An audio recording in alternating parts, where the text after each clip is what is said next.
Le golfe Persique n'a jamais été un lac tranquille. Sur les cartes européennes du XVIIIe siècle, il ressemble à une longue entaille d'eau chaude, un couloir étroit qui s'enfonce entre des terres sèches, salées, parfois brûlées jusqu'à l'os. Mais pour ceux qui y vivent, pour ceux qui y naviguent, ce n'est pas un simple couloir. C'est une autoroute capricieuse, pleine de goulots, de bancs de sable, de hauts fonds qui se déplacent, de passes qui s'ouvrent et se ferment, selon les saisons, selon les vents, selon la mémoire des pilotes. Une autoroute où l'on transporte des choses qui sentent fort et qui valent cher. L'odeur d'abord, celle des dattes empilées en paniers, sucrées, collantes, qui fermentent un peu sous la toile. Celle du café venu d'Arabie qui voyage en sac et qui, dans les entrepôts, se mélange à la poussière et au sel. Celle des textiles, ballots serrés, tissus indiens qui ont traversé l'océan avant d'arriver ici et qui repartent vers d'autres marchés. Celle de l'argent, des pièces, des lingots, des paiements, des avances, des dettes. Et puis l'odeur la plus ancienne, la plus locale, presque intime, la perle. La perle du Golfe, pêchée au prix de poumons brûlés, de plongées répétées, de corps maigres qui descendent et remontent dans une eau tiède, la corde au poignet, le nez pincé, la bouche fermée, le cœur qui tape. La perle, petite, dure, silencieuse, qui peut payer une maison, un navire, une année de protection. Tout circule, tout se négocie, tout se vole aussi. Le Golfe, c'est une géographie qui oblige à l'humilité. Au nord, Bassora, la porte de l'Irak ottoman, un monde de canaux, de palmiers, de boue et de commerce. Bassora, où les cargaisons remontent et descendent, où les marchands parlent plusieurs langues, où les agents des grandes compagnies européennes prennent des notes et comptent les risques. Plus au sud, le détroit d'Ormuz, ce resserrement mythique, ce verrou où la mer se fait étroite, où les courants se compliquent, où les navires doivent choisir leurs heures, leurs routes, leurs pilotes. Et sur les rives, une mosaïque de ports, de mouillages, de villages de pêcheurs, de petites places fortifiées, de tours de guet, de criques invisibles depuis le large, la côte persane d'un côté, la côte arabe de l'autre, et entre les deux, une mer qui n'appartient jamais complètement à personne. Dans ce monde-là, l'autorité n'est pas un bloc. Elle est fragmentée, négociée, disputée. Il y a l'Empire ottoman, présent au nord, avec ses gouverneurs, ses taxes, ses rivalités internes. Il y a la Perse, où le pouvoir central n'est pas toujours en mesure de tenir chaque rivage, chaque port, chaque tribu. Il y a des cheikhs, des chefs locaux, des familles dominantes, des alliances qui se font et se défont. Il y a des marchands qui financent, qui prêtent, qui arment. Il y a des capitaines qui connaissent la mer mieux que les scribes ne connaissent leur registre. Et il y a au milieu de tout cela une puissance qui n'est pas un État au sens classique, mais qui agit comme un État quand cela arrange. La Compagnie britannique des Indes orientales. La compagnie dans le Golfe, ce n'est pas seulement un drapeau. C'est un réseau de comptoirs, d'agents, de correspondances, de contrats. C'est une manière de faire circuler l'argent et les marchandises, de sécuriser des routes, de négocier des privilèges. C'est aussi une manière de punir. La compagnie a des navires, des canons, des équipages disciplinés, des capitaines qui ont l'habitude des longues traversées et des combats rangés, mais elle a surtout une obsession, la régularité. Le commerce déteste l'imprévu. Le commerce déteste les retards. Le commerce déteste les rançons, les prises, les otages, les cargaisons qui disparaissent dans une crique. Or, le Golfe est un endroit où l'imprévu est une profession. On imagine souvent la piraterie comme une bande de marginaux, des hommes sans attache, des loups de mer qui vivent hors du monde. Ici, c'est presque l'inverse. La violence maritime est enchâssée dans la société. Elle est un prolongement de la politique locale, une économie parallèle, parfois une économie principale. Un chef qui contrôle un port contrôle des hommes, des vivres, des réparations, des informations. Il peut offrir la protection ou la retirer. Il peut taxer les navires ou les dépouiller. Il peut se présenter comme un justicier, un défenseur des siens, un homme qui redistribue, qui nourrit, qui paie les dettes des familles, qui protège les pêcheurs contre un rival. Et en même temps, il peut vivre de la prédation, de la prise, de la rançon. Les deux ne s'excluent pas. Ils se nourrissent. Le décor matériel de cette mer est essentiel. Les navires, d'abord. Dans le Golfe, le boutre règne. Un bateau de bois, souvent construit avec des techniques anciennes, des coques cousues ou chevillées selon les traditions, des voiles, triangulaires qui attrapent le vent comme des mains ouvertes. Le boutre n'est pas un vaisseau de ligne. Il n'est pas fait pour tenir une bataille d'artillerie à distance. Il est fait pour aller vite, pour se faufiler, pour entrer dans des eaux où un navire plus lourd hésite. Il est fait pour approcher une côte sans port, pour se cacher derrière une langue de sable, pour disparaître dans une crique. Il est fait pour la mer labyrinthe. La mer labyrinthe, c'est ce motif qui revient sans cesse dans les récits des marins du Golfe, les passes étroites, les hauts fonds, les bancs de sable, les chenaux qu'on ne voit pas à l'œil nu, mais que le pilote lit dans la couleur de l'eau, dans la manière dont la houle se casse, dans la ligne d'écume. Les cartes existent, bien sûr, mais elles ne suffisent pas. La carte est une promesse. La mémoire est une arme. Et celui qui connaît les détours peut faire tourner en rond un adversaire plus puissant. Sur la côte iranienne, à mi-chemin entre les grands noms et les petits mouillages, il y a Bandar Rig, un port qui n'a pas la majesté d'Ormuz, ni la réputation de Bassora, ni l'éclat des grands centres, un port de rivage, un endroit où l'on peut charger et décharger, réparer, recruter, écouter, un endroit qui regarde la mer comme on regarde une route, avec l'idée qu'elle apporte des opportunités et des menaces. Bandar Rig au XVIIIe siècle se trouve dans une zone où les influences se croisent, les autorités persanes, les intérêts des marchands, les rivalités tribales, les ambitions de chefs locaux, un endroit assez important pour compter, assez périphérique pour offrir des marges. C'est dans ce monde-là qu'apparaît Mir Mahana. Son nom dans les sources arrive avec une aura de trouble. Mir Mahana, parfois orthographié différemment selon les langues et les oreilles qui l'entendent, un chef maritime arabe associé à Bandar Rig, un homme du littoral, pas un prince de palais, un homme de mer, pas un administrateur de chancellerie, né vers 1730 à une époque où le Golfe est déjà saturé de commerce et de tensions. Il grandit dans un environnement où l'on apprend tôt ce que vaut une voile, ce que vaut une rame, ce que vaut une information glissée au bon moment.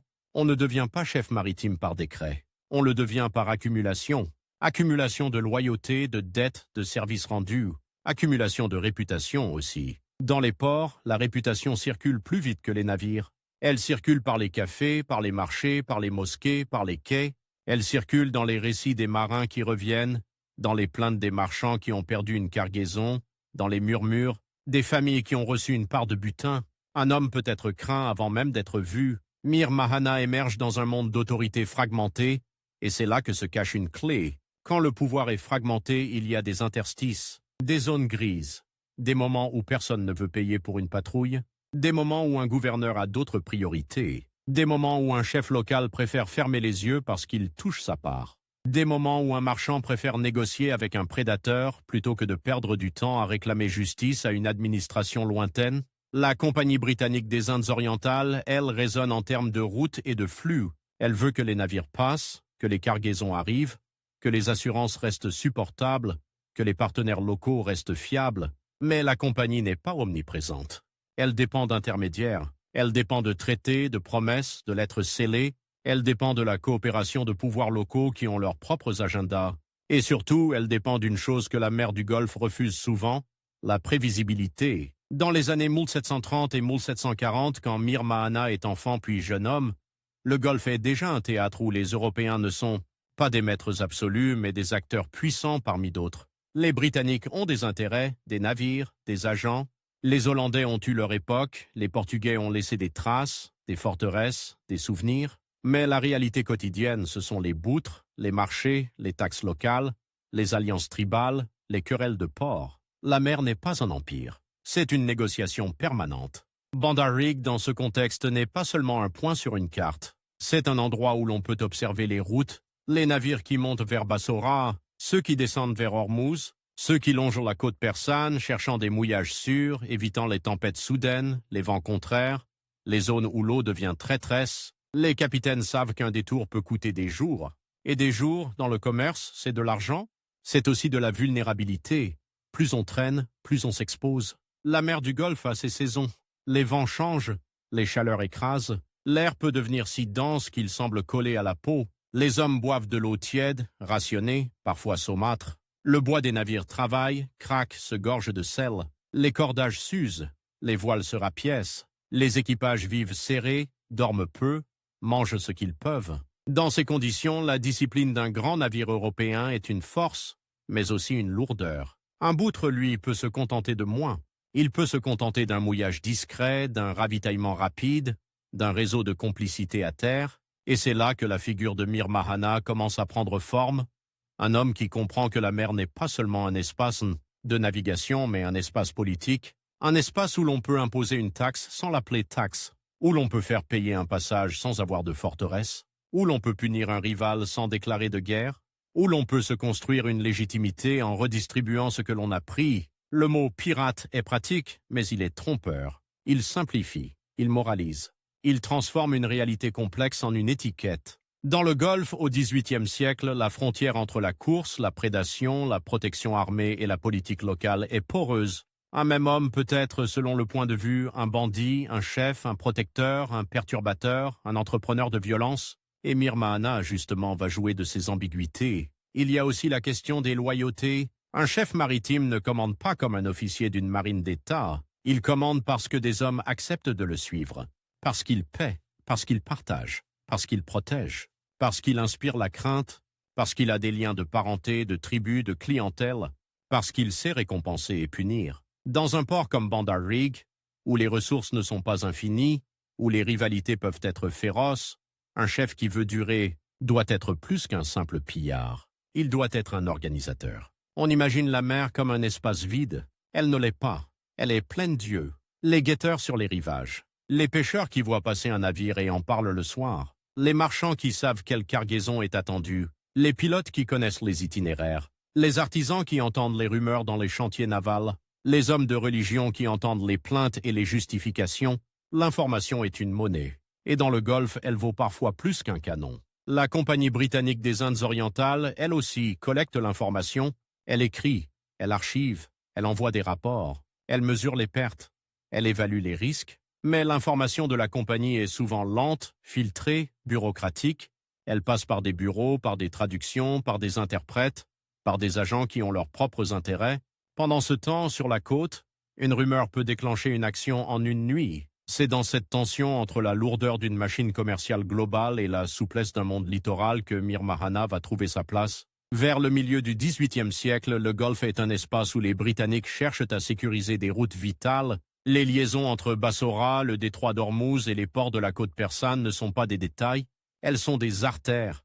Elles transportent des marchandises, mais aussi des lettres, des ordres, des crédits.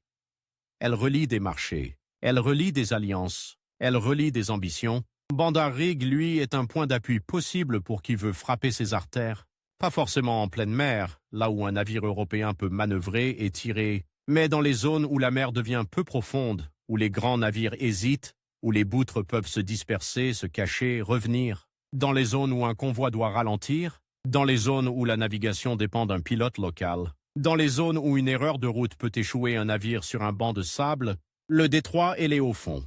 Toujours eux, la mer comme labyrinthe. Mir Mahana n'apparaît pas comme un météore isolé. Il est le produit d'un littoral où la mer nourrit et menace, où la richesse passe à portée de main, où l'autorité est contestée, où la violence est un langage. Un homme né vers 1730 a, dans les années 1750, l'âge de l'audace et de l'ambition. Il a vu des navires chargés de richesses, il a vu des marchands payer pour la sécurité, il a vu des chefs locaux s'enrichir en contrôlant un mouillage, il a vu des puissances lointaines imposer des conditions sans toujours comprendre le terrain, il a vu surtout que la mer récompense ceux qui savent lire ses pièges. Bandar Rig offre quelque chose de précieux, une base. Une base n'est pas seulement un endroit où l'on amarre, c'est un endroit où l'on stocke, où l'on répare, où l'on recrute, où l'on cache, où l'on négocie, où l'on peut, si nécessaire, se retrancher derrière des alliances locales. Dans un monde où les autorités sont fragmentées, une base peut être un bouclier autant qu'une épée. Le quotidien d'un port comme Bandar Rig, c'est le bruit du bois qu'on travaille, le martèlement des clous, les cordages qu'on tresse, les voiles qu'on rapièce. C'est le cri des vendeurs, les discussions sur les prix, les disputes sur les taxes. C'est la poussière qui se colle à la sueur. C'est le sel qui blanchit les planches. C'est la mer qui, certains jours, est d'un bleu dur, presque métallique, et d'autres jours d'un vert trouble, chargé de sable. C'est la lumière qui écrase tout à midi, et le soir, cette douceur trompeuse où les silhouettes des navires deviennent des ombres. Dans ce décor, un chef maritime doit être à la fois marin et politique. Il doit savoir quand partir, quand attendre. Il doit savoir quel navire vaut la peine d'être suivi. Il doit savoir quel marchand peut payer une rançon. Il doit savoir quel gouverneur local peut être acheté ou au moins neutralisé. Il doit savoir quelles tribus peuvent fournir des hommes et lesquelles peuvent trahir. Il doit savoir enfin comment se raconter. Car un chef qui ne se raconte pas laisse les autres raconter à sa place. Mir Mahana se présente dans la mémoire locale comme un protecteur des siens. C'est un rôle classique, presque nécessaire. Un port a besoin d'un homme fort, surtout quand les puissances extérieures se mêlent du commerce, quand les taxes augmentent, quand les rivalités s'aiguisent. Mais ce rôle a un prix. Il faut des ressources. Il faut payer des hommes. Il faut nourrir des familles. Il faut financer des navires. Et dans un littoral où la richesse passe sur l'eau, la tentation est immense. Prendre sur la mer. Prendre sur ceux qui passent. La Compagnie britannique des Indes orientales, de son côté, voit d'abord ces actes comme des perturbations, des incidents, des pertes, des plaintes de marchands, des retards. Mais le Golfe n'est pas l'Atlantique. On ne peut pas simplement envoyer une escadre et nettoyer la zone comme on balaie un pont, parce que la zone n'est pas un espace ouvert. C'est un labyrinthe de côtes, de passes, de criques, parce que les acteurs locaux ne sont pas des figurants. Ils ont leurs propres intérêts, parce que chaque action militaire a des conséquences diplomatiques, parce que la compagnie doit ménager des alliances, préserver des comptoirs, éviter de transformer un problème de piraterie en guerre régionale incontrôlable, et pendant que la compagnie calcule, le littoral bouge. Dans les années qui précèdent l'explosion des années 1760, Mir Mahana consolide sa position. On ne voit pas toujours les étapes dans le détail, mais on peut comprendre la logique. Un chef maritime a besoin d'un noyau dur, des capitaines fidèles, des hommes capables de naviguer de nuit, de lire les étoiles et les courants, de débarquer vite, de repartir plus vite encore. Il a besoin d'un réseau à terre, des informateurs dans les ports, des complices parmi les marchands, des relais pour écouler les prises, pour négocier des rançons. Il a besoin d'une forme de légitimité locale, une capacité à redistribuer, à protéger, à arbitrer des conflits. Sans cela, il n'est qu'un bandit isolé, facile à dénoncer. Avec cela, il devient un acteur. Bandar Rig, parce qu'il est sur la côte persane mais associé à un chef arabe, incarne déjà une complexité identitaire et politique. Le Golfe n'est pas une frontière nette entre Arabes et Perses. C'est une zone de contact, de migration, de mariage, de rivalité, de commerce. Les communautés se mélangent, les langues se croisent, les loyautés se superposent. Un chef maritime peut jouer de ces ambiguïtés, trouver refuge d'un côté, frapper de l'autre, négocier ici, menacer là. La mer, encore une fois, est un labyrinthe, et le labyrinthe n'est pas seulement géographique, il est politique. Les routes commerciales du Golfe au XVIIIe siècle ne transportent pas seulement des marchandises, elles transportent des attentes. Les marchands attendent que les cargaisons arrivent à temps. Les créanciers attendent d'être remboursés. Les autorités locales attendent leurs taxes. Les équipages attendent leurs soldes. La compagnie attend que ses investissements produisent. Quand un navire est attaqué, ce n'est pas seulement une perte matérielle, c'est une chaîne qui se brise. Et dans un monde où le crédit est vital, où la confiance est une monnaie, une attaque peut faire trembler bien plus qu'un quai. C'est pour cela qu'un chef comme Mir Mahana peut devenir, à partir d'un port relativement modeste, un nom qui circule loin, parce qu'il touche à la circulation elle-même. Il touche à la promesse de régularité, il touche à l'idée que la mer peut être domestiquée par des traités et des canons, mais la mer du Golfe n'est pas domestiquée. Elle est négociée, elle est contournée, elle est exploitée. On peut imaginer un navire marchand lié aux intérêts britanniques quittant Bassora, descendant vers le sud. Il est chargé, il est lourd. Il a des hommes à bord qui pensent déjà au prochain port, au prochain paiement. Il longe des rivages où de loin tout semble immobile, des dunes, des collines, des palmiers. Mais derrière cette immobilité apparente, il y a des regards, il y a des hommes qui comptent les voiles, qui reconnaissent la silhouette d'un navire, qui savent parfois à qui il appartient, ce qu'il transporte, quelle valeur il représente. Et il suffit d'une nuit, d'un vent favorable, d'une information transmise au bon boutre pour que la route devienne un piège. Le piège n'a pas besoin d'être spectaculaire. Il peut être patient, il peut être une attente dans une crique, il peut être une poursuite courte, brutale, où l'on vise d'abord la panique, la confusion. Il peut être une négociation forcée. On ne coule pas forcément le navire, on le prend, on le dépouille, on garde des hommes, on réclame une rançon. La rançon est une économie. Elle suppose que l'adversaire a intérêt à payer. Elle suppose que l'on peut communiquer. Elle suppose que l'on peut garantir d'une certaine manière que payer sauvera des vies. C'est une violence qui se veut rationnelle, une violence qui se finance. Et cette rationalité-là, dans un monde de commerce, est redoutable.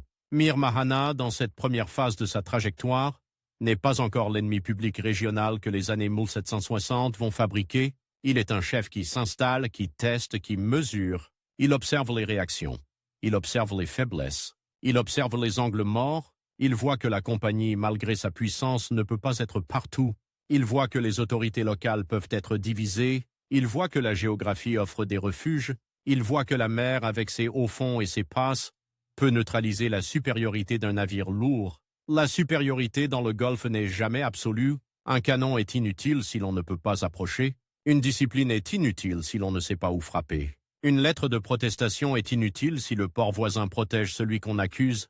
Et un traité est fragile si ceux qui doivent l'appliquer y trouvent moins d'intérêt que dans sa violation. Bandar Rig devient alors plus qu'un port, un symbole de cette zone grise, un endroit où l'on peut être à la fois dans l'ordre et en dehors, où l'on peut commercer le jour et préparer un raid la nuit, où l'on peut accueillir un marchand et le lendemain négocier sa rançon, où l'on peut prier, juger, redistribuer et armer des hommes. C'est cela la contradiction interne de Mir Mahana, déjà perceptible dès ses débuts, protecteur et prédateur, chef et pillard, homme de légitimité locale et entrepreneur de violence. Il ne peut pas être seulement l'un ou seulement l'autre, parce que son pouvoir dépend de cette oscillation, trop de prédation et il perd le soutien local, il devient un fardeau, une menace pour ses propres voisins, trop de respectabilité et il perd sa ressource principale, il devient dépendant de taxes régulières qu'il n'a pas les moyens d'imposer sans un appareil d'État, alors il navigue, littéralement et politiquement. Le golfe Persique à cette époque est un espace où les Européens écrivent beaucoup, mais ne comprennent pas toujours ce qu'ils voient. Ils décrivent des pirates, des chers, des tribus, comme des catégories fixes, mais sur le terrain tout est mouvant. Un chef peut être allié un mois, ennemi le mois suivant. Un port peut offrir refuge aujourd'hui et livrer demain. Un marchand peut financer une expédition de commerce et en secret financer aussi une expédition de raid, parce que les profits sont là, parce que les risques sont répartis, parce que la morale est un luxe quand la survie dépend des saisons. Mir Mahana grandit dans cette logique. Il n'invente pas le système. Il l'exploite. Il le pousse. Il comprend que la mer est un espace où l'on peut faire pression sur des puissances plus grandes que soi, non pas en les affrontant frontalement, mais en les obligeant à réagir, à dépenser, à négocier, à se compromettre. Chaque navire attaqué n'est pas seulement une prise, c'est un message envoyé à ceux qui croient que la route leur appartient. Et pourtant, au début, ce message reste local. Il circule dans le Golfe comme une rumeur inquiétante, un nom qu'on prononce avec prudence, un chef de Bandar Rig qui s'est frappé là où ça fait mal, un homme qui connaît les passes, un homme qui sait disparaître, le détroit et les hauts fonds, toujours eux. Les cartes marines, les passes étroites, les criques invisibles, la mer comme labyrinthe où le faible peut piéger le fort. Dans les bureaux de la compagnie, loin de la chaleur du Golfe, on peut imaginer des plumes qui grattent le papier, des chiffres alignés à des pertes comptabilisées, des itinéraires recommandés, des consignes de prudence. Mais sur l'eau, la prudence a ses limites. Un navire doit passer. Un navire doit livrer. Un navire ne peut pas attendre indéfiniment un escorteur, et même escorté, il n'est pas invulnérable si l'ennemi choisit le terrain. C'est ainsi que le Golfe, dans les années où Mir Mahana s'affirme, devient un espace de tension croissante, pas encore la grande confrontation ouverte, pas encore la coalition qui se formera plus tard, mais déjà une sensation, quelque chose se déplace. Un chef local, sans flotte d'État, sans empire derrière lui, commence à peser sur des routes qui alimentent des empires. Il ne le fait pas en proclamant une révolution, il le fait en exploitant la mer, en exploitant les lenteurs des autres, en exploitant les rivalités des voisins, en exploitant la géographie. Bandar Rig, avec ses quais modestes, ses ateliers, ses entrepôts, ces hommes qui vivent au rythme des marées et des vents, devient le point de départ d'une histoire qui va bientôt dépasser le port lui-même. Mais pour l'instant, tout est encore dans la texture du quotidien. Le bois humide des coques, la toile des voiles, le sel sur la peau, les murmures dans les marchés, les regards vers l'horizon. Un horizon qui, dans le Golfe Persique, n'est jamais vide. Il est toujours chargé de promesses et de menaces. Bandar Rig ne ressemble pas à une capitale. Ce n'est pas une ville qui impose le silence par ses murailles ou par ses palais. C'est un rivage qui travaille, un rivage qui écoute, un rivage qui compte. Le matin, avant que la chaleur ne devienne une masse, on entend d'abord les pas sur les planches, le frottement des cordages qu'on tire, les jurons courts des hommes qui portent des jarres d'eau, des sacs de dattes, des ballots de toile. L'air sent le bois mouillé et le poisson séché. Et déjà, dans cette odeur, il y a une économie entière. La mer donne, la mer prend, et entre les deux, on s'organise. Mir Mahana, quand il s'affirme à Bandar Rig, comprend quelque chose que les puissances lointaines apprennent toujours trop tard.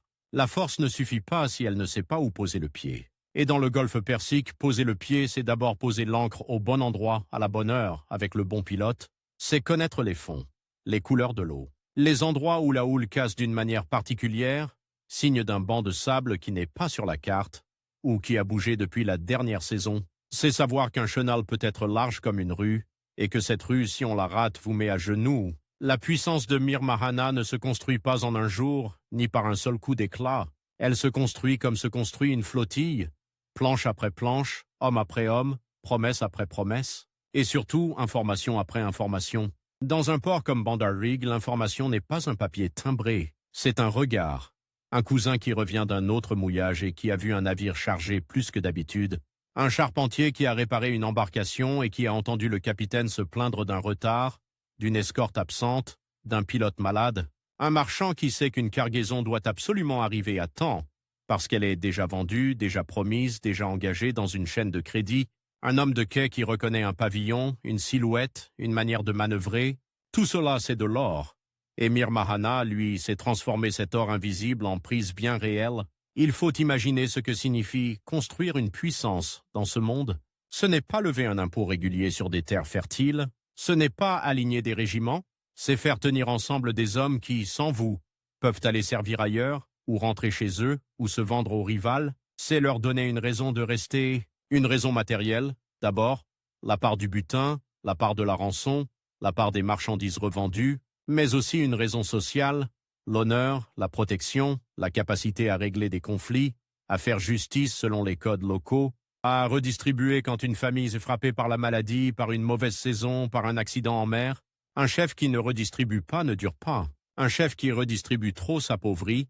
Alors il faut un équilibre. Et cet équilibre dans le Golfe passe par la mer. Les boutres de Mir Mahana ne sont pas des monstres d'artillerie. Ce sont des outils rapides, nerveux, capables de se glisser là où un navire plus lourd hésite. La voile latine, triangulaire, est une arme en soi. Elle permet de remonter au vent d'une manière que les marins du Golfe maîtrisent depuis des générations. Et puis il y a la rame, quand il faut se taire, quand il faut approcher sans dépendre d'un souffle capricieux. Il y a les petites embarcations qui servent d'éclaireurs, qui vont voir, qui reviennent, qui signalent. Il y a les hommes qui savent nager, qui savent grimper, qui savent se battre au corps à corps sur un pont glissant de sel. La mer du Golfe n'est pas toujours une mer de grande bataille. Elle est souvent une mer de rencontres brutales, une voile à l'horizon, une poursuite courte, un abordage. Des cris, des coups. Et ensuite, très vite, la question la plus importante. Qui vaut quoi?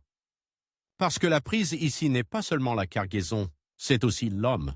L'homme qui peut être échangé, l'homme qui peut être rançonné, l'homme qui peut servir de garantie. La rançon dans ce monde est une institution aussi solide qu'un contrat, même si elle est bâtie sur la menace. Elle suppose des messagers, des négociateurs, des délais. Elle suppose une réputation. Si vous tuez systématiquement vos captifs, personne ne paiera. Si vous les relâchez sans contrepartie, vous perdez votre levier. Il faut être cruel juste assez pour être pris au sérieux et fiable juste assez pour être payé. Mir Mahana apprend cette grammaire-là et il l'utilise. Bandar Rig devient alors un nœud, pas un grand nœud officiel, pas un comptoir prestigieux, mais un nœud efficace. On y répare, on y cache, on y revend, on y attend, on y recrute. Et surtout, on y écoute les routes, justement. Entre Bassora et le détroit d'Ormuz, il y a des segments où la navigation se resserre, où les navires doivent choisir des passes, où ils ralentissent. Les capitaines marchands, eux, pensent en termes de calendrier, arriver avant que le marché ne change, avant que le prix ne baisse, avant que le créancier ne s'impatiente. Ils pensent aussi en termes de risque, éviter les zones où l'on dit qu'un chef rôde, éviter les mouillages où l'on n'est pas sûr de l'accueil. Mais ils ne peuvent pas tout éviter. Le Golfe n'offre pas 1000 routes. Il en offre quelques-unes, et elles sont connues. C'est là que la mer devient un labyrinthe au sens le plus concret. Un labyrinthe où l'on peut tendre une embuscade sans être vu, où l'on peut se cacher derrière une langue de sable, où l'on peut disparaître dans une crique qui, depuis le large, n'est qu'une ombre dans la côte, où l'on peut attendre que l'adversaire s'épuise à chercher parce qu'il ne sait pas lire la couleur de l'eau comme vous la lisez. La Compagnie britannique des Indes orientales, elle, a des navires, elle a des canons, elle a des capitaines formés à la discipline. Mais elle a aussi des contraintes qui, dans ce labyrinthe, deviennent des chaînes. Elle doit protéger ses agents, elle doit ménager ses relations avec les autorités locales, elle doit éviter de transformer chaque incident en guerre ouverte, parce que la guerre coûte, parce que la guerre perturbe le commerce, parce que la guerre oblige à des décisions qui remontent des échelons, qui prennent du temps, et le temps dans le Golfe est une matière dangereuse. Un jour de retard, c'est une cargaison qui reste vulnérable. Une semaine, c'est une rumeur qui se propage. Un mois, c'est un chef local qui a déjà changé d'alliance. Mir Mahana, lui, n'a pas besoin de rédiger des dépêches. Il n'a pas besoin d'attendre une autorisation. Il agit avec ce que la côte lui donne, la vitesse, la surprise, la connaissance intime des passes, et cette capacité à se fondre dans le paysage social, parce que sa puissance n'est pas seulement maritime, elle est portuaire. Un raid réussi ne se termine pas sur l'eau, il se termine à terre. Il faut écouler la prise, il faut trouver un acheteur. Il faut transformer des ballots, des pièces, des objets en quelque chose d'utilisable, de l'argent, des vivres, des armes, des réparations. Et pour cela, il faut des complicités, des marchands qui ferment les yeux, des intermédiaires qui savent blanchir une cargaison en la mélangeant à d'autres, en la faisant passer par un autre port, en changeant les marques, en jouant sur la confusion des registres. Dans un monde où les papiers existent, mais où la mer brouille tout, c'est possible. Et c'est là que Mir Mahana cesse d'être un simple homme de coup, il devient un organisateur. On le voit dans la manière dont sa réputation se construit, elle n'est pas seulement faite de peur, elle est faite de calcul. Un chef qui veut durer doit choisir ses cibles, il doit frapper là où cela rapporte, mais aussi là où cela envoie un signal. Il doit éviter parfois de s'aliéner un voisin dont il a besoin pour se ravitailler, il doit ménager un port qui lui sert de refuge. Il doit, à l'occasion, rendre un service, relâcher un captif, faire un geste qui sera raconté comme une preuve de grandeur. La grandeur dans ce monde n'est pas une vertu abstraite, c'est un outil politique. Et puis il y a la scène, toujours la scène, le quai, le retour d'une expédition, les hommes qui débarquent, les sacs qu'on porte, les regards qui se posent sur les prises, les enfants qui courent, les femmes qui attendent des nouvelles, les anciens qui évaluent. Un chef qui revient les mains vides perd quelque chose, pas seulement de l'argent, il perd de l'aura. Un chef qui revient chargé doit partager, sinon il se fabrique des ennemis à l'intérieur même de son camp. Alors Mir Mahana partage, mais il garde aussi, il investit, il renforce ses navires, il paie des informateurs, il achète des loyautés, il entretient un noyau d'hommes qui lui doivent tout et qui savent que leur fortune dépend de sa fortune. Ce noyau, c'est sa véritable flotte, pas les coqs, les hommes. Dans les ports du Golfe, on commence à comprendre que ce nom n'est pas celui d'un bandit de passage. Parce qu'un bandit de passage ne tient pas, il frappe une fois puis disparaît ou se fait écraser. Mir Mahana, lui, s'installe dans la durée. Il transforme Bandar Rig en base opérationnelle, en atelier de guerre de course, en place où l'on peut préparer une sortie comme on prépare une caravane, avec des vivres, des armes, des hommes, des itinéraires, des relais. La compagnie, de son côté, reçoit des plaintes, des marchands qui écrivent, qui demandent réparation, qui exigent protection, des agents qui signalent des pertes, des retards, des routes devenues dangereuses. Dans les bureaux, on additionne, on compare, on cherche des motifs, et peu à peu, une idée s'impose. Ce n'est pas une série d'accidents, c'est un système. Ce qui rend ce système si irritant pour la compagnie, c'est qu'il se nourrit de ses propres besoins. Le commerce britannique dans la région dépend de la régularité, de la confiance, de la capacité à faire circuler des marchandises et des paiements. Or, la rançon, la prise, l'otage viennent frapper précisément là, dans la confiance. Un navire qui doit payer pour passer, c'est un coût supplémentaire. Un navire qui est pris, c'est une perte sèche. Un équipage capturé, c'est une crise humaine, mais aussi une crise de réputation. Si la compagnie ne protège pas, pourquoi traiter avec elle? Pourquoi lui confier des cargaisons? Pourquoi croire à ses promesses? Et pourtant, la compagnie ne peut pas simplement régler le problème comme on règle un problème de police. Parce que Mir Mahana n'est pas isolé. Il est enchâssé dans un tissu de rivalité locale, de complicité, de neutralité intéressée. Un gouverneur peut condamner officiellement la piraterie et en privé apprécier qu'un chef local affaiblisse un rival commercial. Un cher peut se dire outré et en même temps acheter à bas prix une marchandise qui vient d'une prise. Un marchand peut se plaindre d'avoir été attaqué et, le mois suivant, financer discrètement une expédition parce que les profits sont trop tentants. Le Golfe est un endroit où la morale se négocie comme le reste. Mir Mahana joue de cette ambiguïté. Il sait que la compagnie, pour frapper, doit s'appuyer sur des autorités locales. Or, ces autorités locales ne sont pas des instruments dociles. Elles ont leur propre compte à régler. Elles peuvent promettre et ne pas tenir. Elles peuvent retarder.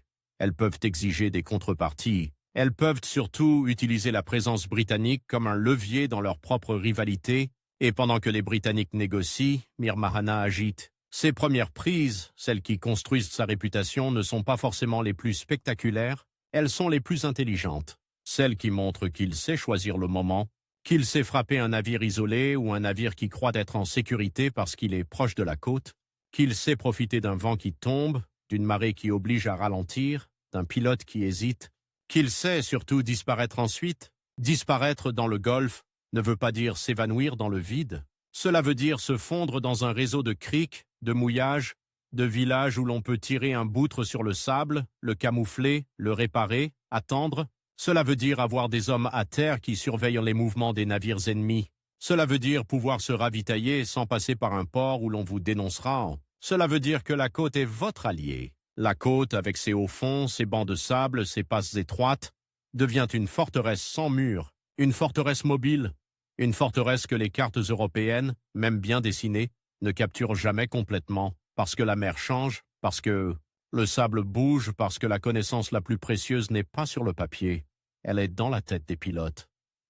Mir Mahana investit dans ses pilotes. Il les protège, il les paie, il les garde proches. Un pilote dans ce monde vaut parfois plus qu'un canon, parce qu'un canon sans route est un poids mort. Et puis il y a la psychologie. Un navire marchand, même armé, n'est pas un navire de guerre. Son équipage n'est pas là pour mourir, il est là pour livrer. Quand une flottille rapide approche, quand les cris montent, quand on voit des hommes prêts à l'abordage, la décision se prend vite, résister et risquer le massacre, ou céder et espérer que la rançon sera raisonnable. La réputation de Mir Mahana, si elle est bien entretenue, fait une partie du travail à sa place. Si l'on croit qu'il est impitoyable, on cède plus vite. Si l'on croit qu'il respecte les accords de rançon, on paie plus volontiers. Il faut être à la fois effrayant et crédible. Cette crédibilité se construit aussi par des gestes publics, par des prises dont on laisse volontairement des témoins repartir pour que l'histoire se raconte, par des messages envoyés au port. Voilà ce qui arrive quand on refuse de payer. Voilà ce qui arrive quand on trahit. Dans un monde où la rumeur est un télégraphe, c'est une stratégie. La compagnie commence alors à changer de ton. Au début, on parle d'incident, puis on parle d'un nom, puis on parle d'un problème. Et un problème pour une machine commerciale, c'est quelque chose qui doit être classé, traité, neutralisé. Mais comment neutraliser un homme qui n'est pas seulement un homme, qui est un réseau? On tente des mesures pratiques, on recommande des convois, on conseille de ne pas naviguer seul, on insiste sur la prudence dans certaines zones, on cherche des escortes. Mais escorter coûte cher. Escorter mobilise des navires qui pourraient être utilisés ailleurs. Escorter ralentit. Et ralentir, c'est encore une fois toucher au nerf du commerce. Mir Mahana, lui, n'a pas besoin de gagner une bataille rangée. Il a besoin de rendre la route incertaine. Il a besoin que chaque capitaine marchand se demande, en regardant l'horizon, est-ce aujourd'hui? Il a besoin que les assurances montent, que les délais s'allongent, que les marchands se plaignent, que les agents britanniques écrivent des rapports de plus en plus alarmés. Il a besoin que la compagnie dépense, qu'elle s'énerve, qu'elle commette des erreurs. Et il y a une autre dimension, plus intime, plus locale. Mir Mahana doit aussi tenir Bandar Rig. Un port n'est pas un décor neutre. C'est un organisme vivant, plein de jalousie, de rivalité, de familles qui comptent, de notables qui veulent leur part, de religieux qui surveillent la légitimité morale, de marchands qui veulent la sécurité. Un chef qui vit de la prédation doit convaincre son propre monde que cette prédation est, d'une manière ou d'une autre, utile, qu'elle protège, qu'elle enrichit, qu'elle compense des injustices, qu'elle est une réponse à des pressions extérieures. C'est là que le discours du protecteur devient indispensable. Mir Mahana peut se présenter comme celui qui défend les siens contre des taxes abusives, contre des gouverneurs lointains, contre des puissances étrangères qui veulent dicter les règles du commerce. Et en même temps, il prend parce que c'est sa ressource. Parce que sans prise, il n'y a pas de redistribution. Sans redistribution, il n'y a pas de loyauté. Sans loyauté, il n'y a pas de flotte. Cercle serré, cercle dangereux. Dans les tavernes et les marchés, on raconte alors des histoires qui mélangent admiration et crainte. On parle de sa ruse, de sa capacité à surgir là où on ne l'attend pas, de sa connaissance des passes. On parle aussi de sa dureté parce qu'un chef trop doux n'est pas un chef dans ce monde. On parle de sa générosité parce qu'un chef qui ne donne pas est un voleur ordinaire. Et cette double image, précisément, lui sert. Elle lui permet d'être, selon les besoins, un homme d'ordre ou un homme de désordre. La compagnie, elle, a une autre manière de raconter. Dans ses correspondances, dans ses rapports, Mir Mahana devient un perturbateur, un pirate, un obstacle à la liberté du commerce. Le mot est commode.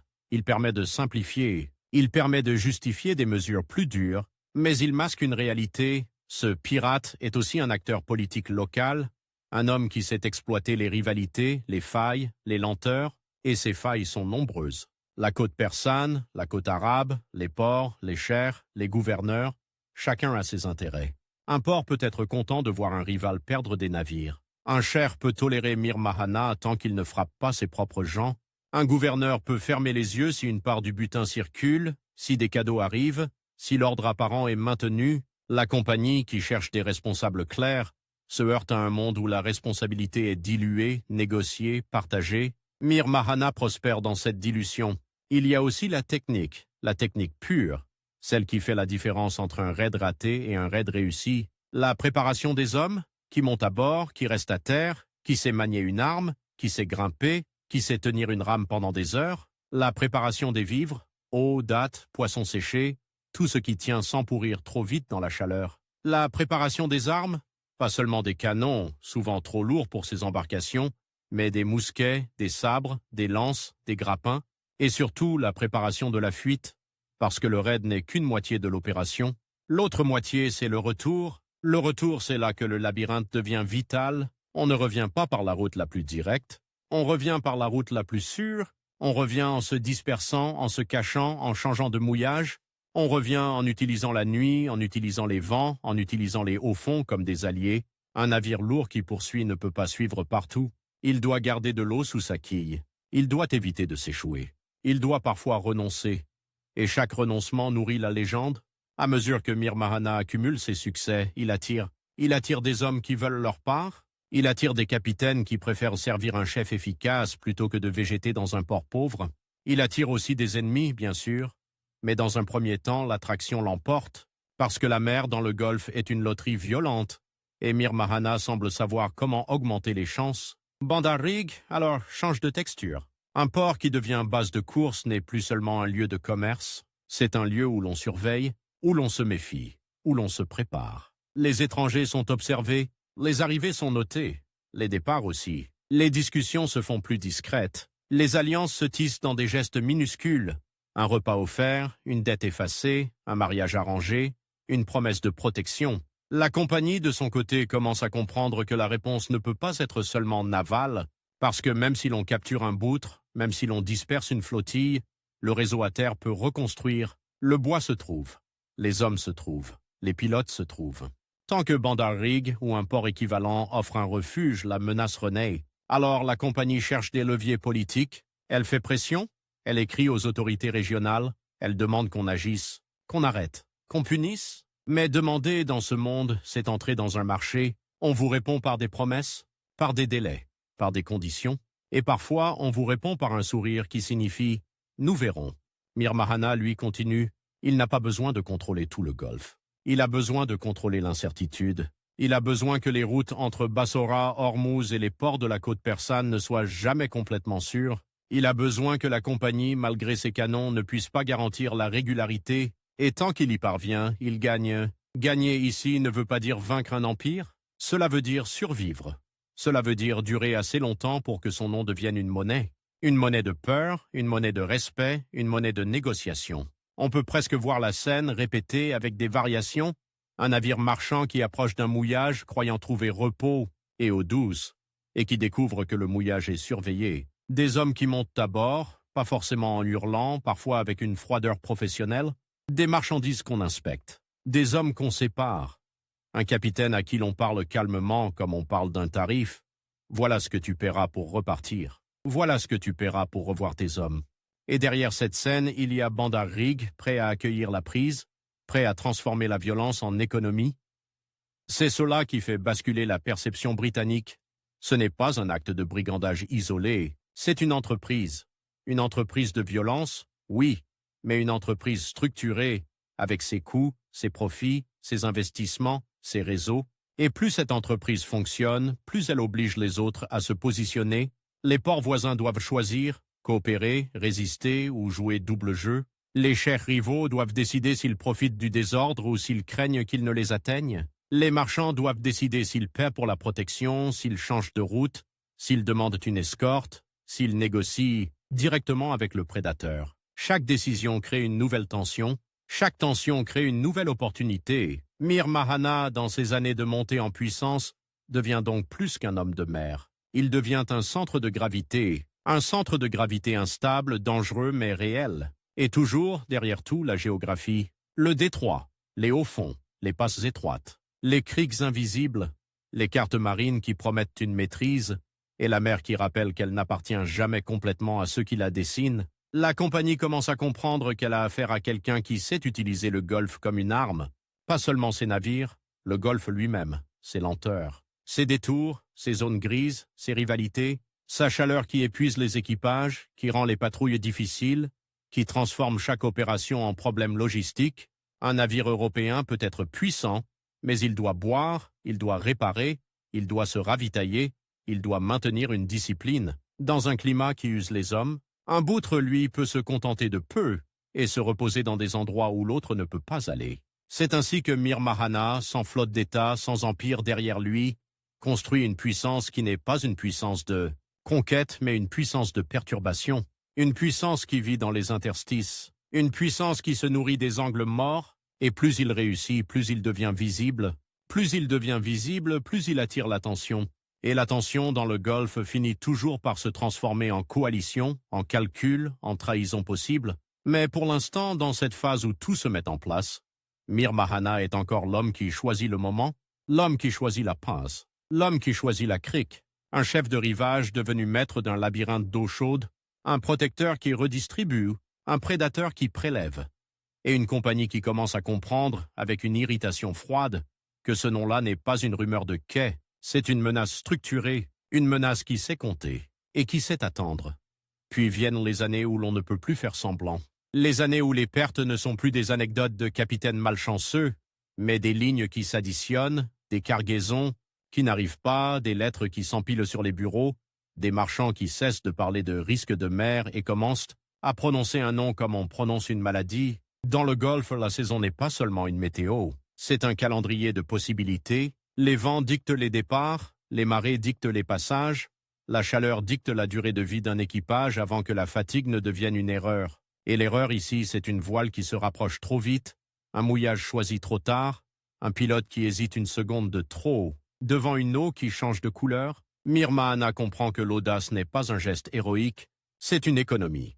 Plus il frappe loin, plus il frappe haut, plus il augmente le prix de son nom. Mais plus il frappe haut, plus il attire des regards qui un jour se transformeront en mains. Alors il dose, il alterne, il frappe un navire isolé, puis laisse passer un autre. Il prend une cargaison, puis se contente d'une rançon. Il relâche des hommes, mais pas tous. Il laisse toujours quelque chose derrière lui, un témoin, une rumeur, une peur bien calibrée. La Compagnie britannique des Indes orientales, elle, n'est pas un bloc monolithique qui se tourne d'un seul mouvement. C'est une machine faite de comptoirs, de facteurs, de capitaines, de conseils, de correspondances, une machine qui doit transformer une violence locale en catégorie administrative. Il faut qualifier, il faut attribuer, il faut décider si l'on parle d'un incident, d'une piraterie, d'une guerre, et chaque mot engage des budgets, des navires, des alliances. Dans les eaux entre Bassora et Ormuz, la route est une artère. On y transporte des tissus, des métaux, des denrées, des monnaies, des lettres de change, des promesses. On y transporte aussi des nouvelles, et les nouvelles voyagent plus vite que les navires. Un boutre qui a été arrêté, fouillé, rançonné, devient une histoire racontée à Bassora avant même que la compagnie n'ait reçu son rapport officiel, et cette histoire, répétée, amplifiée, modifiée, finit par changer le comportement des autres capitaines.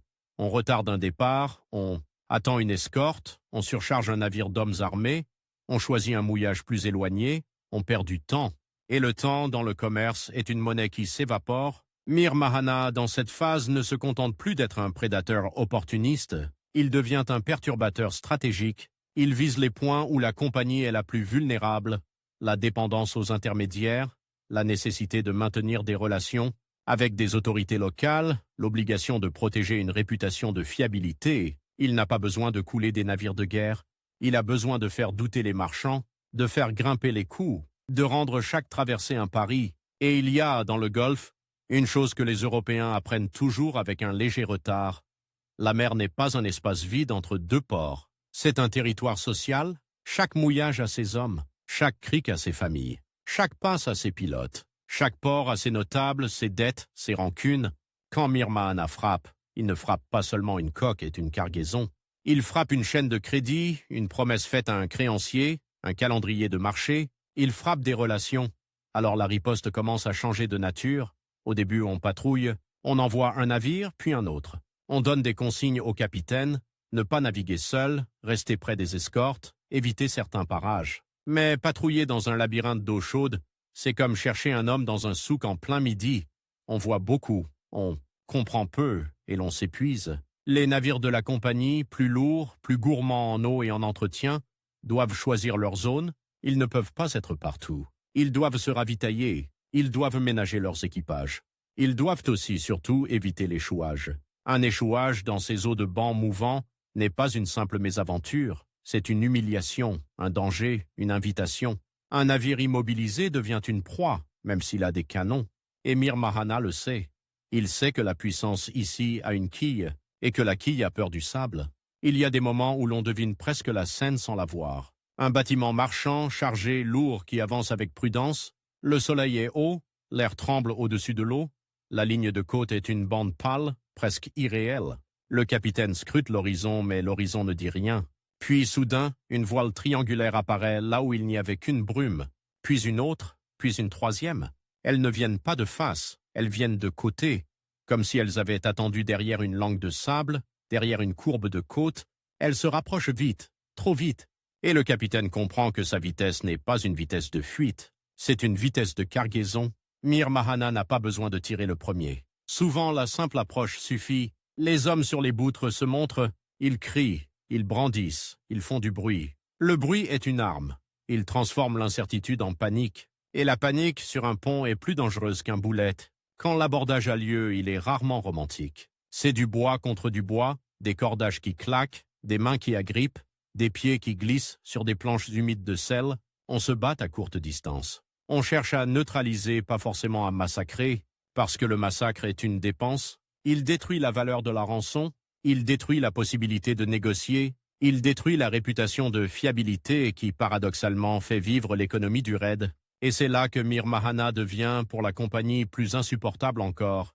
Il n'est pas seulement violent, il est rationnel. Il sait quand frapper, quand s'arrêter, quand laisser repartir. Il sait que la rançon est un contrat sous menace, et qu'un contrat, même sale, doit être respecté si l'on veut qu'il fonctionne. Il sait que l'otage est une monnaie, et qu'une monnaie doit garder sa valeur. Les Britanniques, eux, doivent répondre sans déclencher un incendie qu'ils ne contrôlent pas. Ils ne peuvent pas simplement bombarder un port à chaque attaque, parce que chaque port est lié à des autorités, à des gouverneurs, à des chers, à des réseaux commerciaux dont la compagnie a besoin. La compagnie n'est pas un empire abstrait, c'est une entreprise qui dépend de la coopération locale. Elle a besoin de pilotes, de fournisseurs, de traducteurs, de médiateurs. Elle a besoin que les marchés restent ouverts. Elle a besoin que les notables ne se retournent pas. Et c'est précisément là que Mir Mahana appuie. Il force la compagnie à choisir entre deux mots, tolérer et perdre de l'argent, ou frapper et risquer de perdre des alliances. Dans les ports, les rivalités se réveillent comme des chiens qui sentent le sang. Un cher voisin peut se dire « Tant que Mir Mahana frappe les navires des autres, cela m'arrange ». Un gouverneur peut se dire « Tant que la compagnie est occupée à se défendre, elle négociera plus, elle paiera plus, elle fera plus de concessions. » Un marchand peut se dire « Si je peux acheter à bas prix une cargaison tombée du ciel, pourquoi me priver ?» Et puis, quand la compagnie se fâche, ces mêmes hommes peuvent se présenter comme des alliés indispensables. Donnez-nous des armes, donnez-nous des navires, donnez-nous des garanties, et nous réglerons le problème. Le problème, c'est que régler dans le Golfe signifie souvent utiliser. Utiliser la présence britannique pour régler des comptes locaux, utiliser la menace de Mir Mahana pour obtenir des avantages, utiliser la peur comme une monnaie diplomatique. Mir Mahana, dans ce jeu, n'est pas un pion, il est un joueur.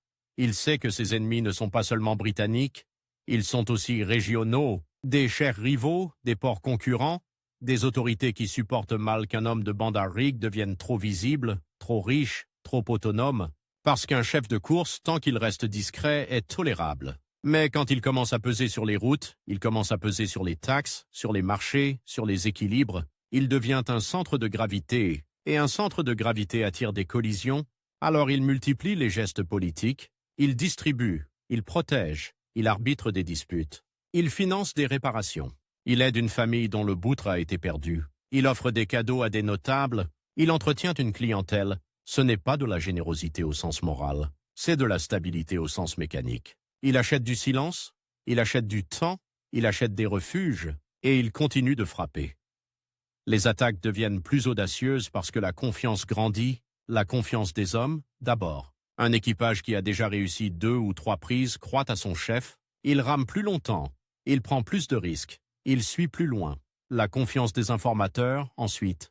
Quand un réseau voit que Mir Mahana paie, qu'il protège, qu'il tient parole, il lui apporte de meilleures informations, les départs de navires, les cargaisons, les itinéraires, les retards, les escortes absentes, les capitaines imprudents, les pilotes disponibles.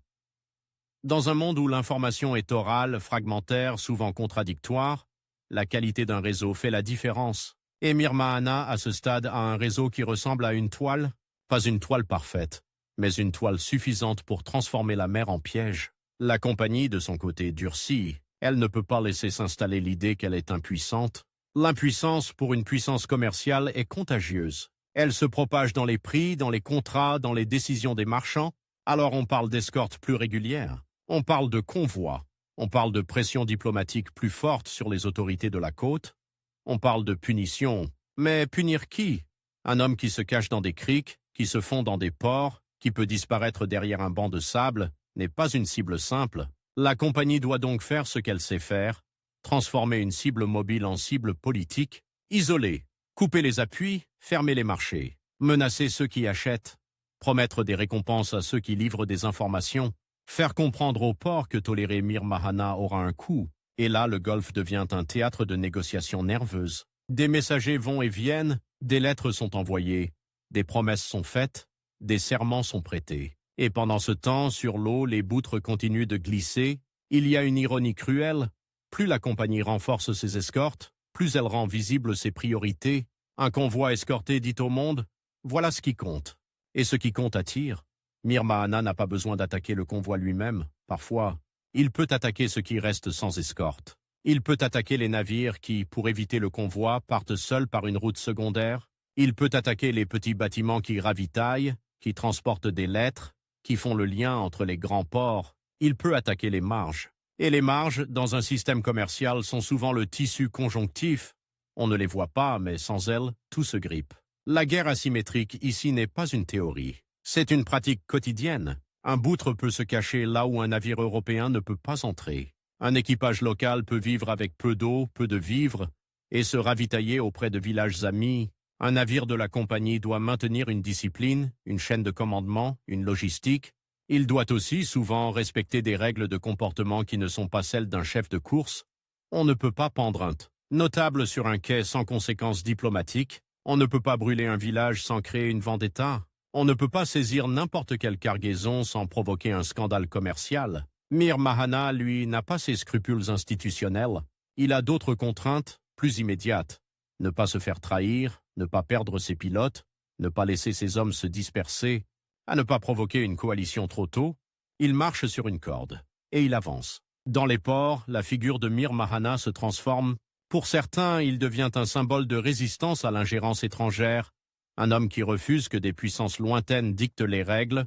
Pour d'autres, il devient un fléau, un perturbateur qui attire la répression, qui met en danger le commerce local, qui fait monter les prix, qui provoque des représailles, et souvent les mêmes personnes oscillent entre ces deux perceptions selon la semaine, selon la cargaison, selon la rumeur, parce que la morale dans un port est rarement stable, elle dépend du vent. La compagnie tente aussi une autre arme, la diplomatie coercitive. On ne se contente plus de demander poliment. On exige. On menace de fermer un comptoir, de détourner des routes, de soutenir un rival. On promet des avantages à ceux qui coopèrent. On laisse entendre que ceux qui protègent Mir Mahana seront traités comme complices. Et dans un monde où les ports vivent de la circulation, être déclaré complice par une puissance commerciale, c'est risquer l'asphyxie. Mais cette arme a un revers. Elle pousse les autorités locales à choisir, et choisir, c'est se découvrir. Un cher qui, hier, jouait double jeu doit soudain afficher une position. Un gouverneur qui, hier, profitait du désordre doit soudain prouver sa loyauté. Et quand on force les gens à choisir, on accélère les trahisons. Mir Mahana le sent. Il le sent dans les regards qui changent sur les quais, dans les conversations qui s'interrompent quand il approche, dans les retards de certaines livraisons, dans les informations qui arrivent moins vite ou qui semblent trop parfaites, trop évidentes, comme des appâts. Il le sent dans la manière dont certains notables deviennent soudain très pieux, très prudents, très soucieux de l'ordre. Il le sent dans les mariages qu'on hésite à conclure, dans les alliances qu'on temporise. Alors il répond comme répond un chef de course. par la démonstration. Il frappe pour rappeler qu'il est encore capable.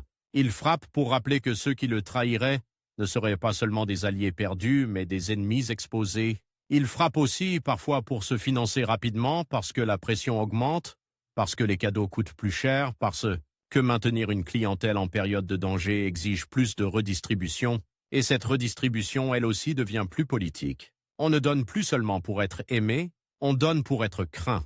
On donne pour que les familles influentes aient quelque chose à perdre si Mir Mahana tombe. On donne pour que les hommes les plus dangereux restent proches. On donne pour que les pilotes ne soient pas achetés par un rival. Dans le même temps, les Britanniques apprennent à leur tour. Ils apprennent que la mer du Golfe ne se contrôle pas seulement avec des canons. Ils cherchent des pilotes locaux, ils cherchent des informateurs. Ils cherchent à comprendre les passes, les hauts-fonds, les criques. Ils mettent des prix sur des têtes. Ils tentent de retourner des hommes. Ils tentent de faire ce que Mir Mahana fait depuis le début, transformer la géographie en renseignement. Mais là encore, la machine est lente. Un informateur doit être payé, il doit être protégé, il doit être cru. Et dans un monde de rumeurs, croire est un risque. Un faux renseignement peut envoyer un navire lourd sur un banc de sable. Un faux renseignement peut faire manquer une cible et ridiculiser une expédition. Un faux renseignement peut coûter des vies. La compagnie prudente vérifie, et pendant qu'elle vérifie, Mir Mahana bouge. Il y a dans cette escalade une dimension presque physique, la fatigue. La fatigue des équipages britanniques qui patrouillent sous un soleil qui brûle la peau et rend l'air épais. La fatigue des marins qui doivent rester vigilants dans des eaux où l'ennemi peut surgir d'une crique. La fatigue des capitaines marchands qui vivent dans l'angoisse de la rencontre. La fatigue des notables locaux qui doivent jongler entre les exigences britanniques et les réalités de la côte. La fatigue des hommes de Mir Mahana eux-mêmes qui vivent dans une tension permanente entre la promesse du butin et la peur de l'encerclement. Et la fatigue produit des erreurs. Un navire qui s'éloigne de son escorte pour gagner du temps. Un capitaine qui mouille trop près de la côte. Un pilote qui se trompe de passe. Un informateur qui parle trop. Un notable qui croit pouvoir jouer sur 2 tableaux encore un mois. Un homme de Mir Mahana qui se vante dans une taverne, qui raconte trop, qui laisse échapper un détail. Dans les ports, on commence à murmurer que la compagnie ne se contentera plus de se plaindre, qu'elle va payer des alliés pour frapper, qu'elle va soutenir un rival local, qu'elle va transformer la chasse aux chers pirates en campagne régionale. Et cette rumeur, même si elle est encore floue, change l'air. Elle rend les gens plus prudents. Elle rend les opportunistes plus nerveux. Elle rend les loyautés plus chères. Mir Mahana, pour tenir, doit donc faire ce qu'il sait faire de mieux, exploiter les rivalités avant qu'elles ne se referment sur lui. Il peut tenter de jouer un cher contre un autre, un port contre un autre, un gouverneur contre un autre. Il peut promettre des parts de butin, des protections, des accords de non-agression. Il peut offrir des rançons avantageuses à certains pour s'acheter une neutralité. Il peut aussi parfois frapper un rival local, non pas pour l'argent mais pour le message. Je ne suis pas seulement un problème britannique, je suis une force ici. Mais frapper un rival local, c'est dangereux, parce que cela transforme des ennemis potentiels en ennemis certains. Et plus Mir Mahana élargit son cercle d'ennemis, plus il rend possible ce que la compagnie cherche depuis le début, une coalition. La coalition dans le Golfe ne se forme pas sur des principes. Elle se forme sur des intérêts convergents. Un port veut la sécurité de ses routes, un cher veut éliminer un concurrent, un gouverneur veut prouver sa capacité à maintenir l'ordre, la compagnie veut protéger son commerce et sa réputation. Et soudain, des intérêts différents pointent dans la même direction. On voit alors apparaître des signes d'isolement. Des mouillages qui, autrefois, accueillaient les boutres de Mir Mahana, deviennent moins hospitaliers. On refuse de vendre de l'eau, on refuse de réparer une coque, on refuse de cacher une cargaison. On fait semblant de ne pas reconnaître un homme, on retarde un message, on laisse traîner une information. Ce ne sont pas des gestes spectaculaires, ce sont des micro-trahisons, et les micro-trahisons accumulées font tomber les chefs plus sûrement qu'une bataille. Mir Mahana répond par la discipline. Il resserre son noyau. Il se méfie, il teste, il envoie des hommes vérifier les loyautés, il punit parfois pour l'exemple. La punition dans un port est un spectacle, elle n'a pas besoin d'être fréquente, elle doit être mémorable.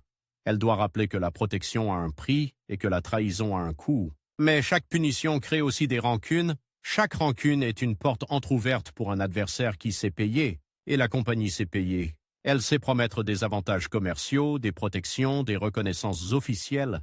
Elle sait offrir ce que Mir Mahana ne peut pas offrir, une stabilité à long terme, une place dans un ordre plus large, une légitimité internationale. Pour certains notables, cela devient tentant. Pour certains marchands, cela devient nécessaire. Pour certains chers, cela devient une opportunité de se débarrasser d'un voisin trop turbulent. La mer, pendant ce temps, reste le labyrinthe. Les passes étroites, les hauts fonds, les criques invisibles continuent de donner à Mir Mahana un avantage tactique. Mais l'avantage tactique ne suffit plus quand l'étau politique se resserre, parce qu'un labyrinthe, aussi complexe soit-il, devient moins utile quand on commence à fermer les sorties. Et c'est là que l'escalade atteint un point de bascule. Mir Mahana n'est plus seulement poursuivi sur l'eau, il est contesté à terre. On ne cherche plus seulement à intercepter ses boutres, on cherche à couper ses marchés, à tarir ses acheteurs, à rendre ses prises difficiles à écouler, à rendre ses rançons plus compliquées à négocier, à faire en sorte que chaque succès en mer se transforme en problème à terre. Un chef de course peut survivre à une défaite navale, il peut reconstruire, il peut recruter, il peut réparer. Mais il survit difficilement à la perte de ses appuis portuaires, parce qu'un boutre sans port n'est qu'un morceau de bois sur l'eau, et un équipage sans redistribution n'est qu'une bande d'hommes armés qui finira par se vendre au plus offrant. Mir Mahana le sait. Il sent que la fenêtre se rétrécit, alors il tente encore de faire ce qu'il a toujours fait, transformer la vitesse en politique, frapper vite, redistribuer vite, acheter vite, menacer vite, négocier vite. Il tente de rester insaisissable, non seulement sur l'eau mais dans les alliances. Mais les alliances, quand elles commencent à se refermer, ont une inertie terrible. Elles attirent les hésitants, elles donnent du courage aux prudents, elles offrent une couverture morale à ceux qui, hier, profitaient du désordre. Nous ne faisons que rétablir la sécurité, et la sécurité dans un port est un argument qui écrase presque tout. Dans les correspondances britanniques, le ton devient plus dur, plus précis. On ne parle plus seulement de pertes, on parle de mesures, on parle de coordination. On parle de soutien à des forces locales capables d'agir là où les navires de la compagnie ne peuvent pas agir. On parle d'une action qui ne sera pas une simple patrouille, mais une opération. Une opération qui vise la base, le refuge, le cœur. Et dans les ruelles de Bandar Rig, dans les ateliers où l'on répare les coques, dans les maisons où l'on compte les parts de butin, dans les marchés où l'on vend des marchandises dont l'origine est trop floue, on commence à sentir un changement de pression, comme avant une tempête. Les conversations se font plus courtes, les regards se font plus lourds. Les hommes qui, hier, riaient fort, rient moins. Les femmes qui, hier, attendaient le retour des boutres avec impatience, attendent avec une inquiétude plus sourde, parce qu'un port peut vivre avec la violence tant qu'elle rapporte. Mais quand la violence attire une force plus grande, quand elle menace de brûler le port lui-même, alors la question devient brutale. Combien vaut la loyauté envers un chef face à la promesse d'un ordre qui permet de commercer sans trembler?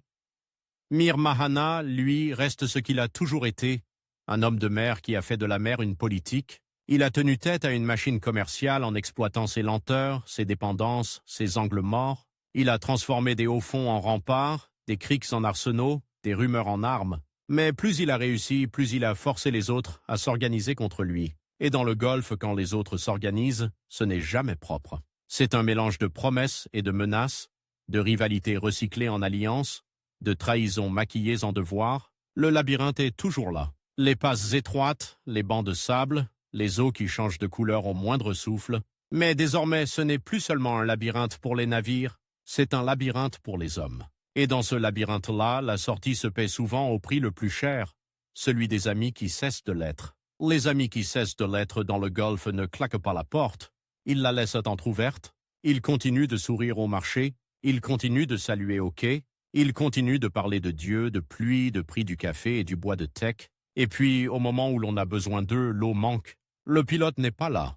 La voile qu'on attendait n'apparaît pas. Le message n'arrive pas. La crique sûre est soudain occupée par des hommes qui posent trop de questions.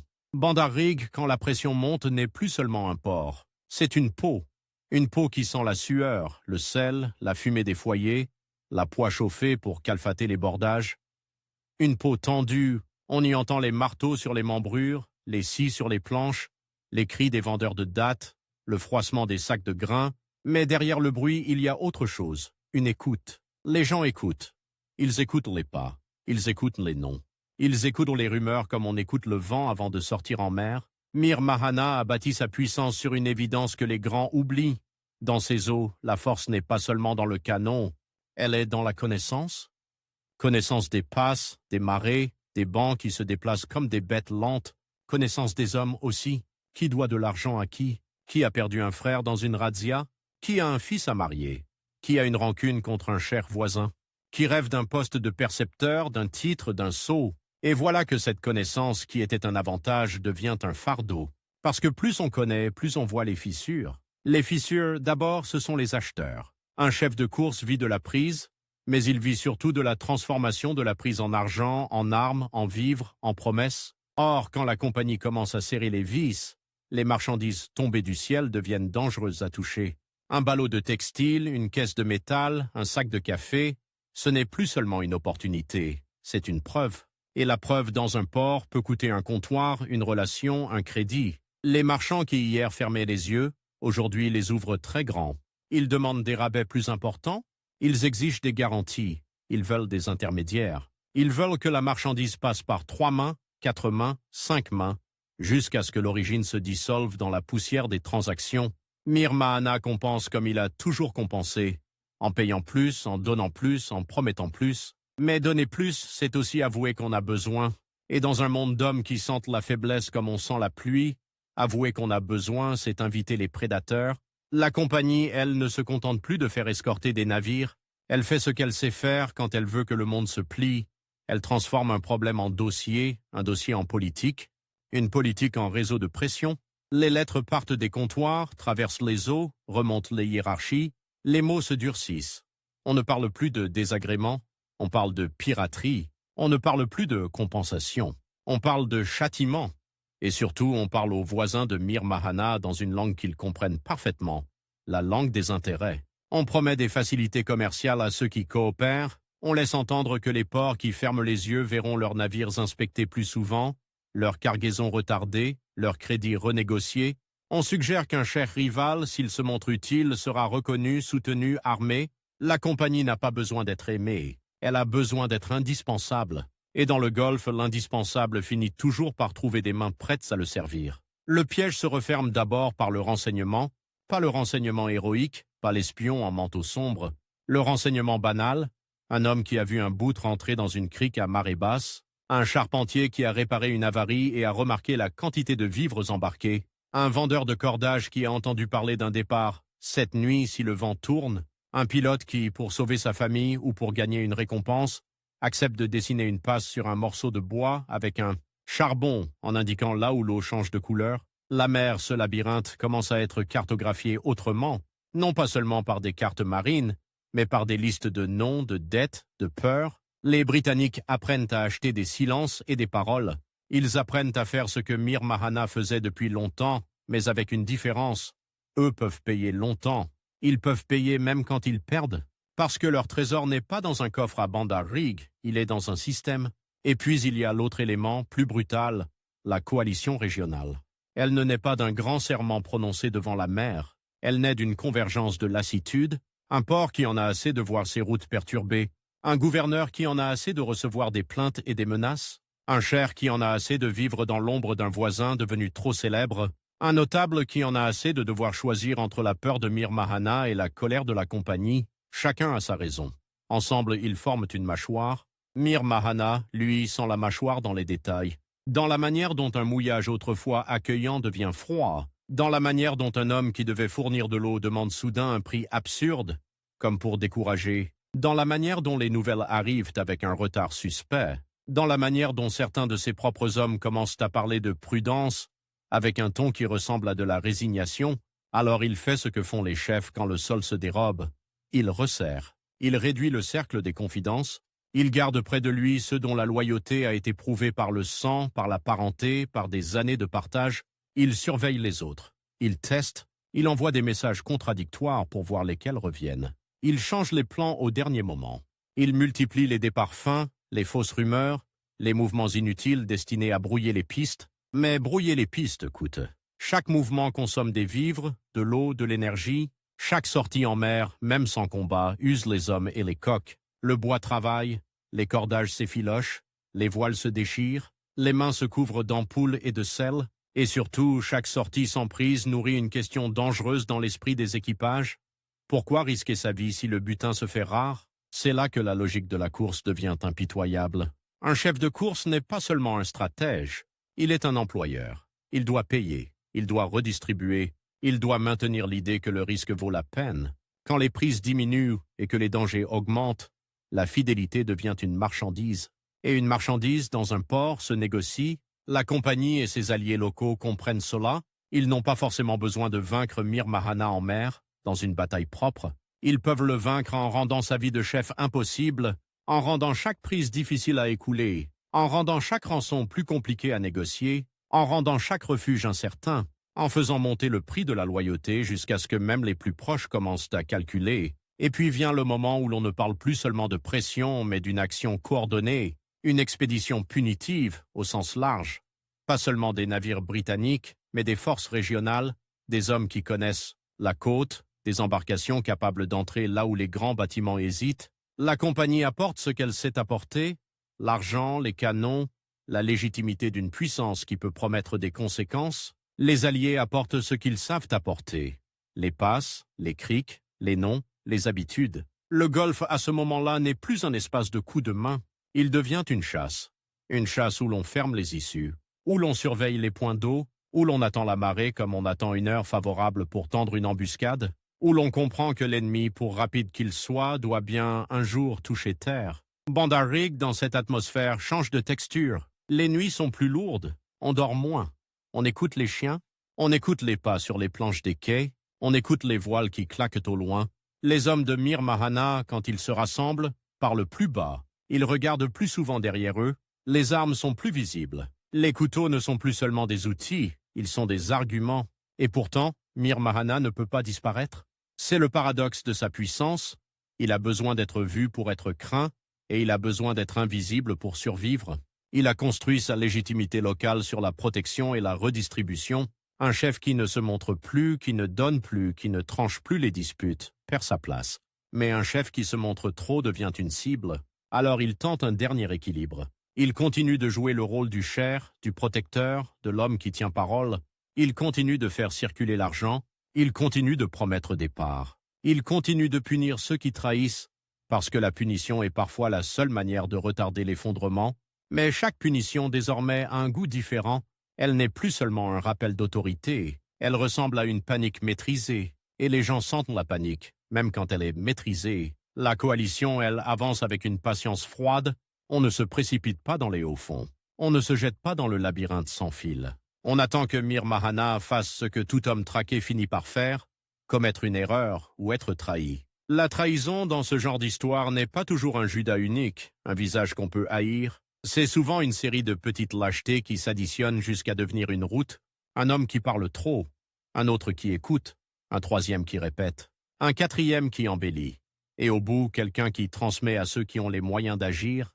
On imagine la scène sans la voir, un message porté de nuit dans une maison où l'on ferme les volets, des mots chuchotés, un nom prononcé avec prudence, une promesse de récompense, peut-être une garantie pour une famille, peut-être une dette effacée, peut-être la promesse d'un poste, d'une protection, d'un commerce sans entrave, et soudain, l'information devient une arme. Quand l'opération décisive se déclenche, elle ne ressemble pas à une bataille rangée, elle ressemble à une fermeture. Des navires qui se positionnent, des embarcations légères qui surveillent les criques, des hommes à terre qui contrôlent les points de passage, des alliés locaux qui, pour prouver leur loyauté nouvelle, se montrent zélés. Dans ce genre de moment, le zèle est une monnaie. On en fait trop pour qu'on ne doute pas de vous. Mir Mahana tente de faire ce qu'il a toujours fait, utiliser la mer, se glisser, disparaître, profiter d'une passe que les autres ne connaissent pas. Mais la mer, cette fois, n'est plus seulement son allié. Elle est devenue un espace surveillé par des yeux qui, enfin, savent tout regarder. Les hauts-fonds ne sont plus seulement des remparts, ils sont des pièges possibles. Une passe étroite, si l'ennemi la connaît, devient un goulot. Une crique invisible, si elle est dénoncée, devient une souricière. La capture en 1768 est l'aboutissement de cette logique. Pas un duel entre un homme et un empire, mais la victoire d'un réseau sur un autre réseau. Le réseau de Mir Mahana fait de loyauté personnelle, de redistribution, de peur et de vitesse, et le réseau de ses adversaires fait d'intérêts convergents, de pression commerciale, de promesses politiques, de moyens financiers. Quand le second réseau devient assez dense, le premier se retrouve sans air. On ne sait jamais dans ces moments ce qui pèse le plus, l'erreur du chef, la fatigue des hommes, la précision d'un renseignement, la trahison d'un proche ou simplement la malchance d'une marée. Probablement tout à la fois. Le golfe est ainsi. Il ne donne pas une seule cause, il donne un nœud. Mir Mahana, une fois pris, perd ce qui faisait sa force, la mobilité. Un chef de course sans mère n'est plus un chef de course.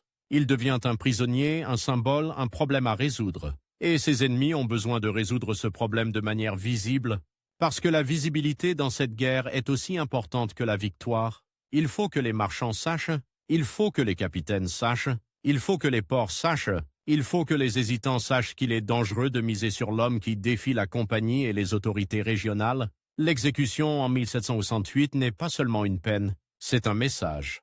Un message adressé aux autres chefs de course, aux autres ports tentés par le double jeu, aux autres notables qui pensent pouvoir acheter du temps. Dans le Golfe, on exécute rarement seulement pour punir, on exécute pour réorganiser le futur. Et ce futur, immédiatement, se réécrit dans les détails matériels. Les hommes de Mir Mahana se dispersent. Certains cherchent un autre patron. D'autres rentrent dans l'anonymat des ports. Quelques-uns peut-être tentent de continuer, mais sans le nom, sans le centre, sans la capacité de redistribuer, la course devient une simple piraterie, plus fragile, plus isolée, plus facile à écraser. Les boutres qui portent sa marque changent de main, les caches sont vidées, les informateurs se taisent ou se vendent ailleurs. Les marchés reprennent leur respiration, mais une respiration prudente, comme après une maladie. Bandar Rig, lui, reste. Les mêmes quais, les mêmes odeurs, les mêmes charpentiers qui savent faire chanter le bois sous la lame, les mêmes voiles triangulaires qui, au loin, ressemblent à des oiseaux. Mais quelque chose a changé dans la mémoire du port. Pendant quelques années, un homme a fait du détroit et des hauts-fonds une forteresse. Il a montré qu'on pouvait, avec des boutres rapides, des pilotes sûrs, des alliances achetées et une compréhension intime du labyrinthe, marin faire trembler une machine commerciale qui se croyait invulnérable. Et pourtant, sa chute montre l'autre vérité, plus froide. La mer peut protéger le faible contre le fort, mais elle ne protège pas contre la politique. Tant que Mir Mahana frappait et redistribuait, il était utile à certains, tolérable pour d'autres, effrayant pour beaucoup.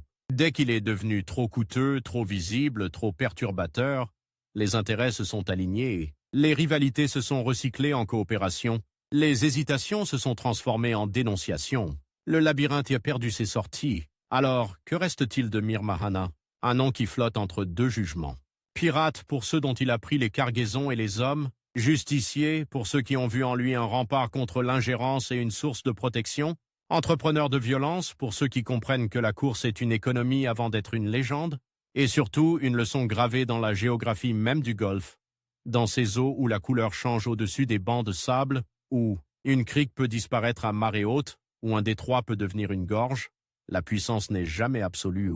Elle dépend des cartes, elle dépend des pilotes, elle dépend des alliances, elle dépend de la vitesse à laquelle on comprend que l'ennemi n'est pas seulement un homme sur un boutre, mais un système de relations. La compagnie, en éliminant Mir Mahana, ne supprime pas la tentation de la course, elle rappelle simplement qu'elle peut, quand elle le décide, transformer une nuisance en cible et une cible en exemple, mais elle apprend aussi à ses dépens que ces canons ne suffisent pas sans les hommes du rivage, sans les compromis, sans les arrangements. Elle sort de cette guerre plus présente, plus dure, plus consciente que le Golfe n'est pas une route vide entre deux comptoirs, mais un monde où chaque passe a un propriétaire invisible. Et dans ce monde, longtemps après 1768, quand un capitaine regarde l'eau changer de teinte et hésite une seconde avant d'entrer dans une passe, il ne pense pas seulement aux bancs de sable. Il pense aux noms qui ont fait de ces bancs des armes. Il pense à ce cher de Bandar Rig qui a vécu de la mer et qui finalement a été vaincu non par une vague, mais par la fermeture progressive de toutes les criques où l'on pouvait encore respirer,